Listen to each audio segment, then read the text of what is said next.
What is this related to the real life with the practice?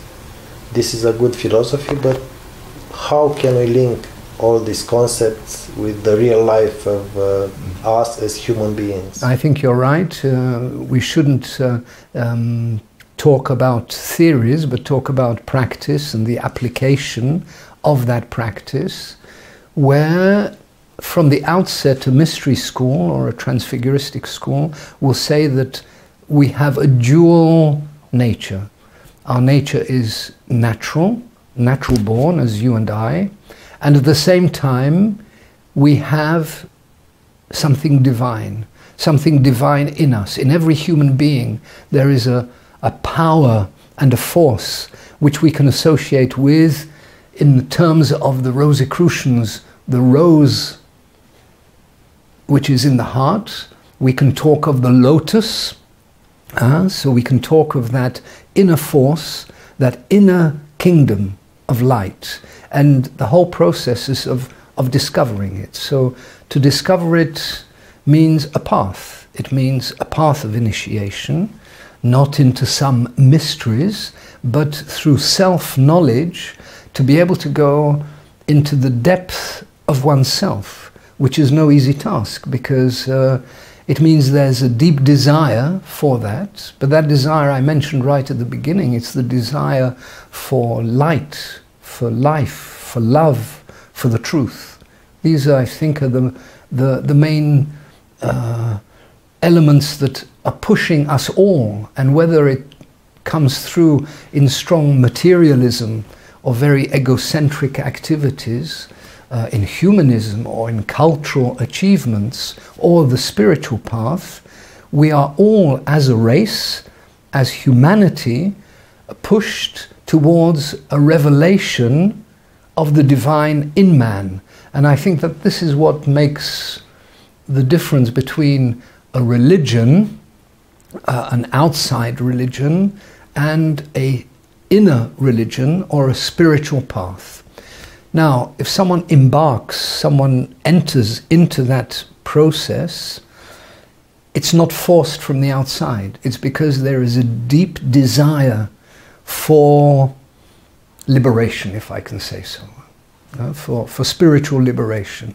But spiritual liberation not for oneself, because one can see the suffering of the world. One can really feel how millions of people suffer today, and how can how can we contribute to alleviate, how can we contribute to making that suffering less?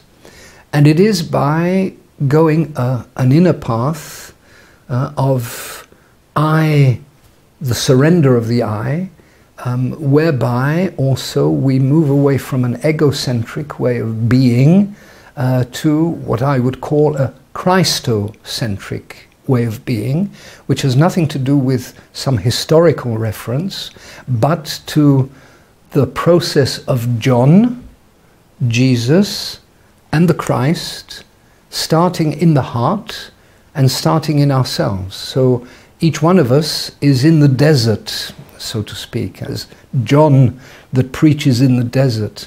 And at a given moment in time, when that rose of the heart begins to open, begins to blossom out, we can say that Jesus is born in man, is born in the heart of man.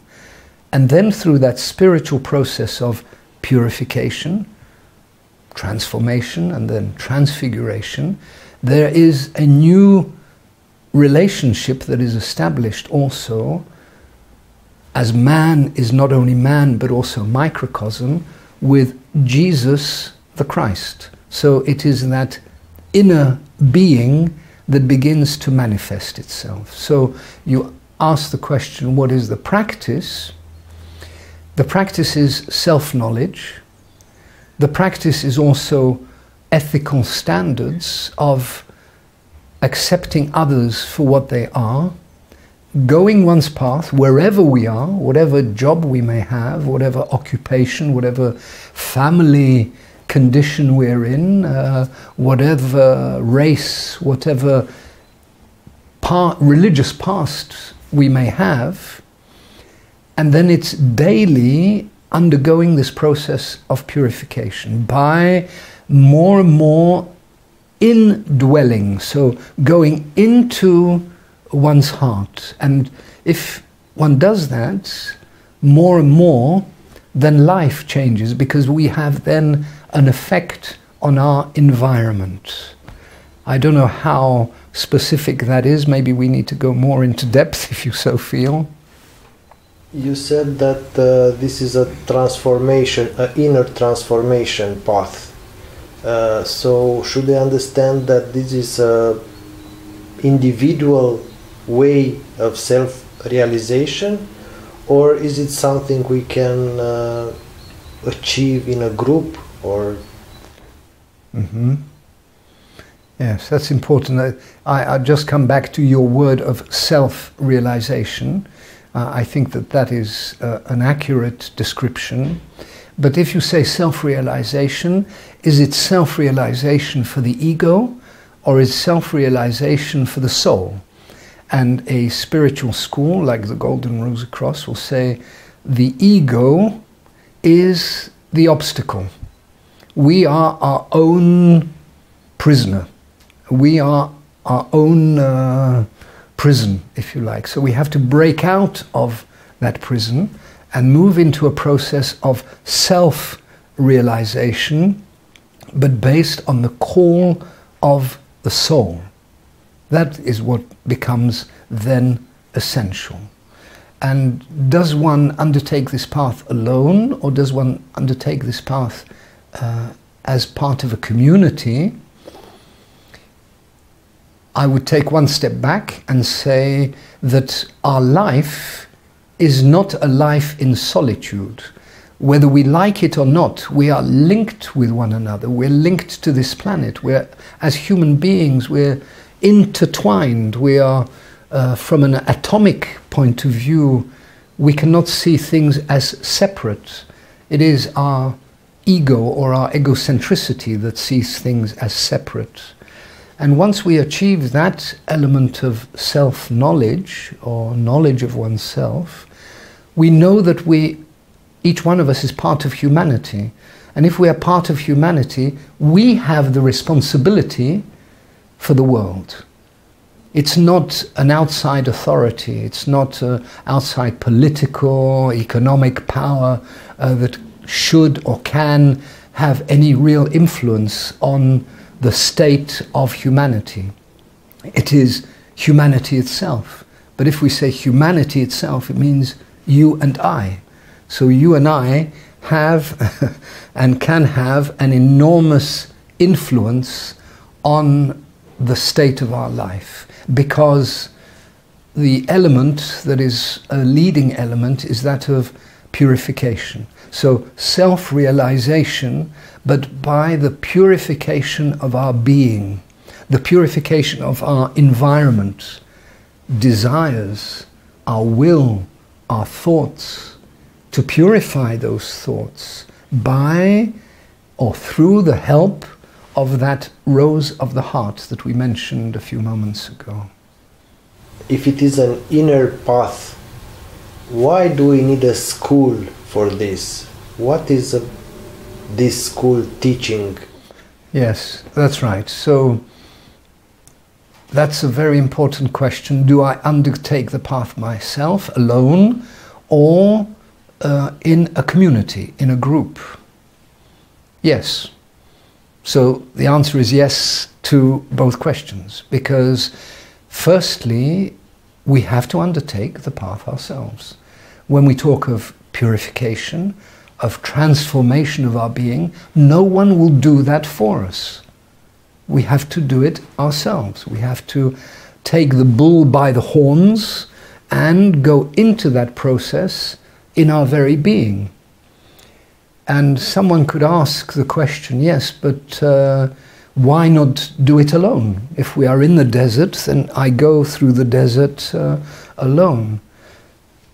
I would say the answer is, as soon as someone has a spark of light in the darkness of the desert, blinded by the sun, so to speak, that person will radiate that light and will immediately then attract others to him or to her. So it is impossible to go the path in isolation. One goes the path alone, but then there is a meeting, as one says in English, there is a meeting of spirits. There is necessarily an attractive force which will allow one to find a community. A community not in the sense of something which is enclosed or something which is a prison or a sect or any form of delimiting or isolating from the world, but it's a natural process. It's an electromagnetic law that like attracts like. So at a given moment in time, one will find others who are also going that path and help each other to go that path. Because I think we can be honest with ourselves that there are ups and downs in the path. And it's not just going upwards and everything is fine and we're flying with the angels. That's certainly not the case. Because self-knowledge is a very deep, hard process. And if there are others who are walking with us and we're walking with them, that can be of enormous help. That can be of enormous support. But I want to put it maybe in another way, which is more scientific. As soon as a group of people come together, they create a certain force field. You can see that in our international football matches, for instance, where hundreds of thousands, millions of people are watching the same football game at the same time, and the emotions that are liberated, that are created, and are enormous. And sometimes it can even lead to extreme violence, because people forget themselves in such a group and do terrible, horrendous things. And if we take it in a positive sense, necessarily at a given moment in time, a community will be created, either because there have been the founders of a community, or because there is already a group, like here in Romania, and not only in Bucharest, but in the other cities. There are members of this school who have come, each one from his own way of life, from his own angle, from his own point of view, but is attracted not to the personality of the others, but is attracted by that force field, and the force field not only attracts, but also emanates. It is also something which radiates a certain force field. Now, an egocentric force field, to gain more money, to come to the casino and to become rich and retire with a yacht on the Riviera, yes, that's possible. But the school is not preaching that, or is not saying that. That's not its purpose. It is saying that if you have that pre-remembrance of the soul, if you have that inner seeking for the light, then you will, aspiring to the light will respond to you. But it has to have transformers.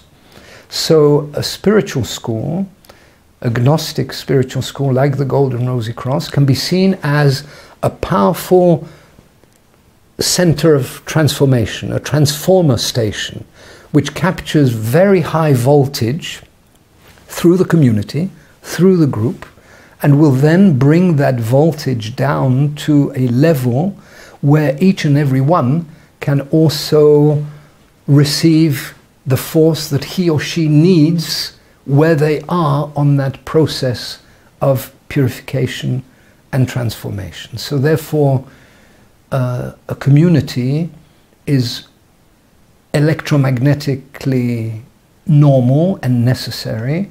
It's logical, it's joyful, and it's important and essential. But it's not something which encloses us. It's we become more and more conscious of the importance that we, each one of us, as a human being also, has to go out into the world, has to go out and be brother and be sister and be able to radiate a certain love and concern for humanity. And the stronger the community, the stronger that radiation field from through the transmitter can come into the world and radiate that light. So therefore, maybe the answer in one word is that the path is not for oneself. The path is really for others.